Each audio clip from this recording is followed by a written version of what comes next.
গতকাল রামনবমী উপলক্ষে সারা রাজ্যের মতো ভাটপাড়া ও জগদ্দলে বের হয়েছিল মিছিল। অস্ত্র নিয়ে মিছিল করা মানা থাকলেও এখানে অস্ত্র নিয়ে হয়েছে মিছিল। কিন্তু এদিন এই মিছিলে প্রাক্তন সাংসদ অর্জুন সিংকে অস্ত্রের সাথে সাথে ইসরায়েলের পতাকা ওড়াতে দেখা যায়। বেশ কয়েকজন যুবককেও ওই পতাকা হাতে দেখা যায়। আর সেই নিয়ে শুরু হয় বিতর্ক। সেই বিতর্ক নিয়ে মুখ খুললেন প্রাক্তন সাংসদ অর্জুন সিং।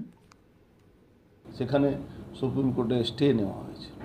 সরকার, রাজ্য সরকার আমাদের পয়সা খরচ করে, কী নাম, ট্যাক্সের পয়সা খরচ করে ওখানে স্টে নিয়েছিল। 8 তারিখে জাজমেন্ট আসতে দিন না। এই 26,000 তো মানে যদি এই সরকার স্বচ্ছ মনোভাব থাকতো তাহলে যারা চুরি করেছিল, যাদের প্যানেলেও নাম নেই, পরীক্ষাও দেয়নি, তাদের চাকরি দেওয়ার পরে বারবার হাইকোর্ট সুপ্রিম কোর্ট চেয়েছিল কি আপনি বলুন কি আসল ভালো কে ছিল।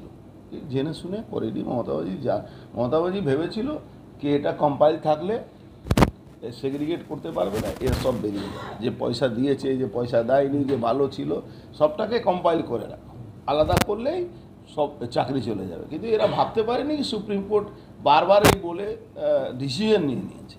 এবার উনি আবার একটা ট্রাম্প কার্ড ফেললেন, যেরকম আর্জি করে ডাক্তারদেরকে ডেকে ডেকে তার মধ্যে ভাঙন ধরিয়ে দেওয়া, আবার ওই ট্রাম্প কার্ড ফেলেছে। ওরা একটা ভালো ডিসিশন নিয়েছে কে যারা একজনও চোর যদি যায় তাহলে আমরা ধরে পেটাবো। ঠিকই ওরা ওই লাইনে যাচ্ছে। কিন্তু আমি বলবো এটাও একটা ট্র্যাপ আছে। মমতা ব্যানার্জি এদেরকে আবার ধোঁকা দেবে। মমতা ব্যানার্জি হাতে কিছু নেই। সুপ্রিম কোর্ট ডিএ ডিসিশন আসবেই। সুপ্রিম কোর্টের মধ্যে এই যত চোর, ওনার মন্ত্রী সভার মধ্যে যত চোর আছে তাকে যে একটা স্টে দিয়ে রেখেছিল সেটা উঠবেই, ধরা পড়বেনি, ইনাকে জেলে ঢুকতেই হবে। আর পুরো মন্ত্রিমণ্ডলকে, তার সঙ্গে মমতা ব্যানার্জিও আছে। আর এই পার্টিতে সব থেকে বুদ্ধিমান কে আছে বলুন? কুণাল ঘোষ। লন্ডনে গন্ডগোল হবে কুণাল ঘোষ জানে। তার মানে কি কুণাল ঘোষ করাচ্ছে? এতে ইডেনে গন্ডগোল হবে, সব থেকে আগে কে বলছে? কুণাল ঘোষ। আইবি বলছে না, ওনার পুলিশ বিভাগ বলছে না। ওনাকে পুলিশ বিভাগ যে রিপোর্ট দেয়, আইবি এসপি কেউ রিপোর্ট দিচ্ছে না, কুণাল ঘোষ জেনে যাচ্ছে। এবার কুণাল ঘোষ কোন দিকে খেলছে? বদলা নেওয়ার জন্য করছে নাকি মমতা ব্যানার্জিকে লেজে গোবর করে দেওয়ার জন্য করছে? মুখ্যমন্ত্রী বৈঠক কি ফলপ্রসূ হবে? কিচ্ছু হবে, এতে কিছু হওয়ার জায়গা নেই।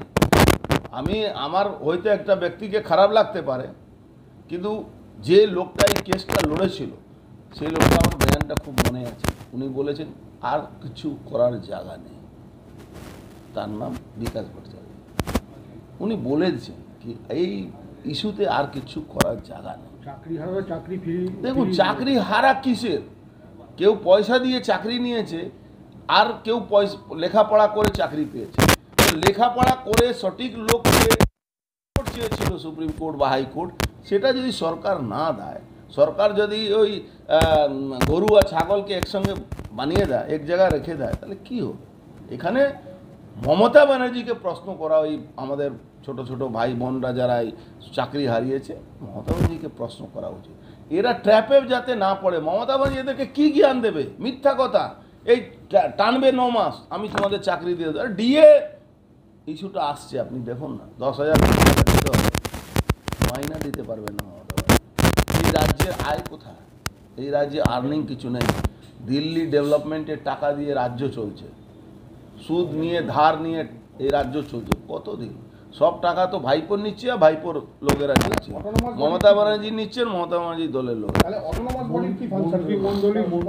অটোনমাস বডির কোনো ফাংশন নেই তো, চোরের বডি। কুণাল ঘোষ জানছে বিষয়।